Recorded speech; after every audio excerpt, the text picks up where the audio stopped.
Hey guys, Kelly of Vivo Cosplay here. Welcome back to the channel. Today I'm going to show you guys how to do embroidery. So we're going to start with learning how to backstitch and use that as an outline for satin stitching. Now the reason for starting with a backstitch is that helps create this nice elevation here for us to do our satin stitching around. So I'm going to show you guys everything from starting with hooping the fabric all the way through getting to doing some satin stitching.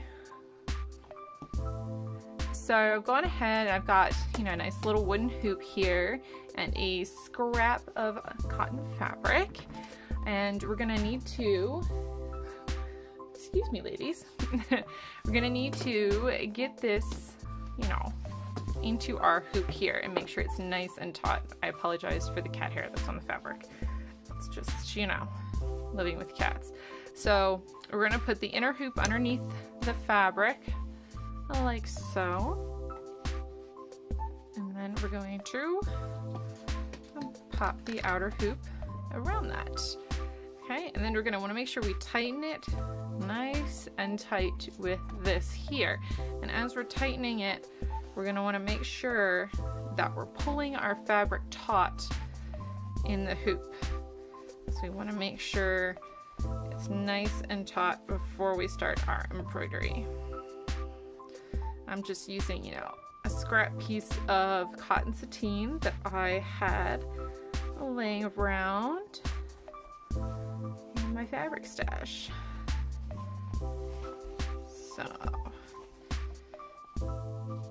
really make sure that's good and tight and nice and taut. Alright, so for this demonstration I'm going to be I'm using some extra thread I have left over, but this is 6-strand embroidery thread. 6-strand embroidery thread typically comes like this, when you purchase it. I've already gone ahead and, wrapped it around my little bobbins here. This piece that I'm working with here is already just 2 strands. I want to show you guys. Typically this thread is made up of 6 strands. You can see those 6 strands here. And this thread is meant to be pulled apart. That's why it's made this way. It's very loosely wound, so you can easily pull it apart and use however many strands you want to when you stitch. Now, typically when I do my satin stitching, I will work with 2 strands folded over in my embroidery needle to create a 4-strand thickness when I'm sewing. So I'm gonna have to pull apart the other color because I'm gonna go ahead and satin stitch on my project. So I actually get work done on that, but I'll show you how to do that then. But let's start with this extra piece that I already have. We're gonna thread that through the embroidery needle, like so.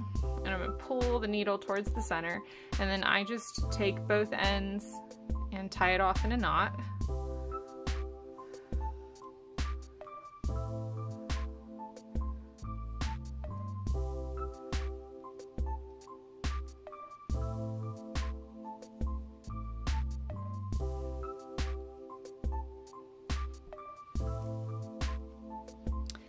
We're going to pull my needle to the middle here.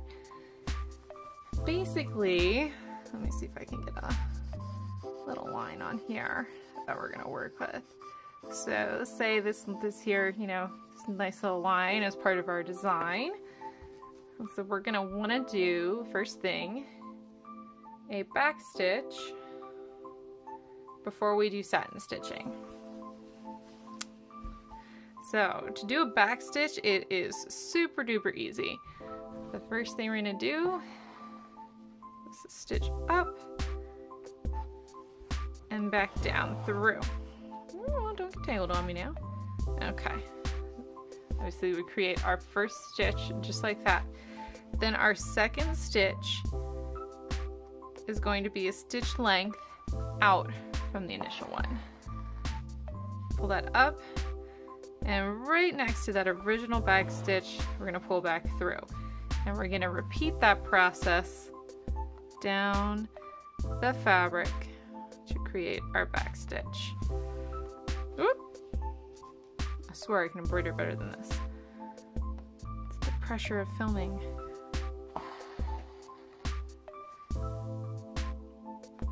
But it is as simple as that.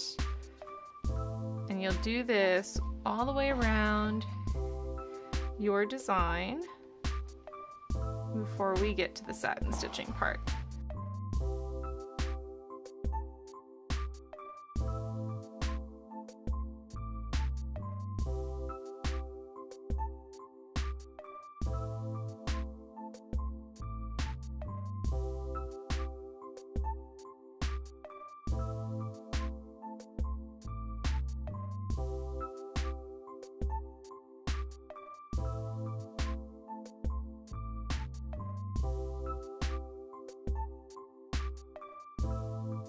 Alright, I think that's good. So you can see this is what a backstitch looks like. There's a shot of the back for you if you're curious. But it's as easy as that. Alright, now that I've shown you how to do the backstitching, we're gonna go ahead and start working on, sorry, my cats are having a moment. We're gonna start working on the actual satin stitch that you see here. So the first thing we're gonna need to do is thread our needle, and I'm gonna show you what it means to pull apart 6-strand embroidery thread. So we're gonna take, I'm probably gonna just take that. That's good for me. So take a strand off of my spool that I have there. And what I like to do is I'll just take my needle and separate away. Now it's hard to see because I have flesh colored string, 2 strands from the bundle. And we're going to grab those and we're going to essentially pull them apart. Now usually when I go ahead, since I've been doing a ton of satin stitching with this, I'm going to go ahead and pull apart the second set of strands so I don't have to sit down and do that again. Now as you pull apart, you're going to notice that it's going to kind of wind up here. You're going to want to make sure to not let that get too tangled. Okay, so we can set that aside. Other 2 and 2 and just pull it apart.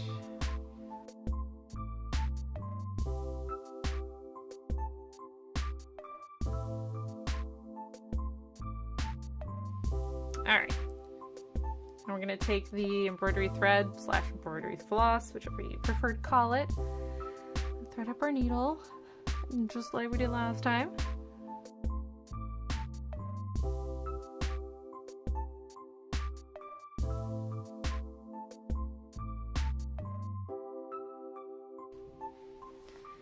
Now I'm going to go ahead and grab my project, and I'm going to just continue right along here where I had stopped previously.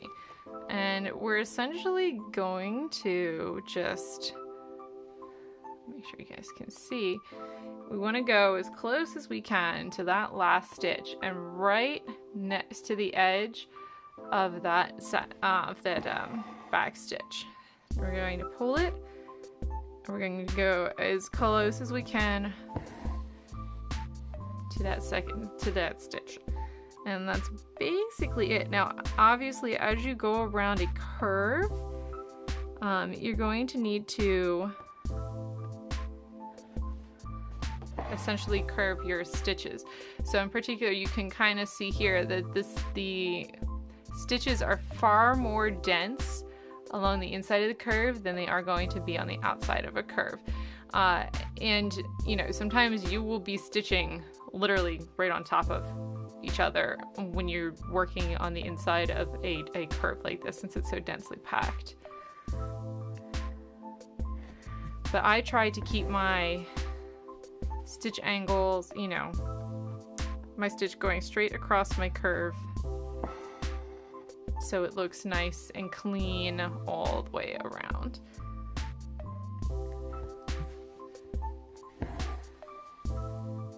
But basically, to really be successful at satin stitching is you need to make sure, where'd my thread go? There it is.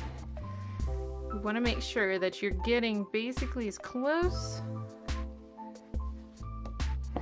together as you can with those stitches.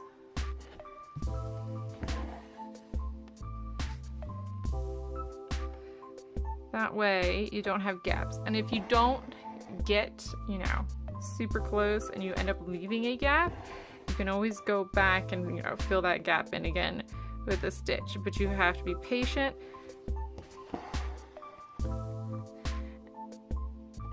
as you sew. It's gonna take time. It does not happen quickly. You know, as you go, you'll definitely get faster. But, and to begin with, you might be a little slow. And practice will just make it, you know, like everything with everything. Once you practice more, you'll get better. And it's also important to make sure that your fabric in your embroidery hoop is very taut.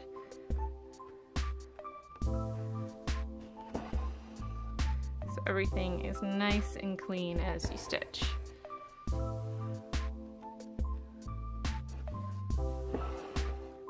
I'm gonna go ahead and just do this entire piece of thread for you guys.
Alright, this will be my last stitch. Oh my gosh, if I can grab the end of my needle. Ah! Like so. And then you'll just want to tie it off in the back. But there you have it. You can see it's nice and smooth. There's no gaps in my threads.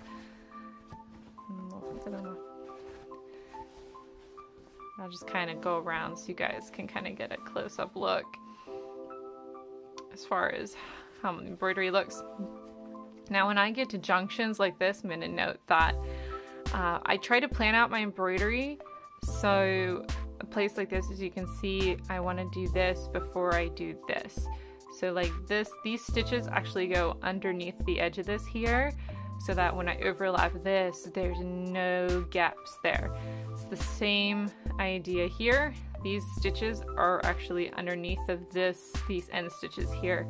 And that's how I create, you know, nice and smooth, no gaps for my embroidery. So you have to kind of anticipate how you're gonna work your embroidery to make sure that, you know, there's no gaps. But yeah, that's pretty much it. That's how you do satin stitch embroidery. So if you guys have any questions about satin stitching, leave those in the comments down below. Don't forget to like and subscribe to the channel for more cosplay tutorial videos and more embroidery videos, all kinds of stuff. So hopefully I'll see you guys next time. Bye!